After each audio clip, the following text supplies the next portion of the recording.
All right, thanks everyone. Thank you for joining today. This is a very special moment in our history as we unveil the Pulmonary Function Labs officially.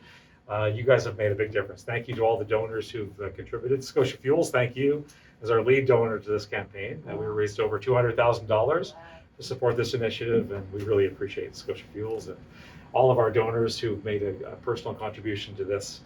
Yeah, this is one of these life-changing tests. You can imagine if you can't breathe and you don't know why, that is a very distressing state of being. And so this test will allow doctors like Dr. Landry to be able to understand what's happening inside the lungs and make a diagnosis and initiate treatment and hopefully get you breathing better sooner.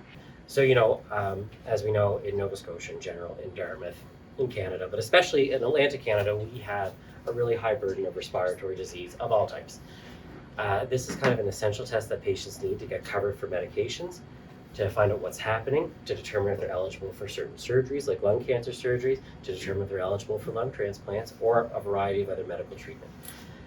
Also allows us as doctors to figure out what's going on, because there's so many things that can mimic lung disease. And it's really important for us to know, is it something in the lungs? Is it something outside the lungs? Just how bad are the lungs? Can we do anything about it? And the faster that we're able to get the test, the faster that we're able to treat people, get them the appropriate test they need, the appropriate care they need. So, before we had one box, and we were actually in an older location, just kind of across and down the hall. So we're quite fortunate to have this new space. So it's pretty much doubled our throughput for right now, and we're hopeful to expand things even more in the future.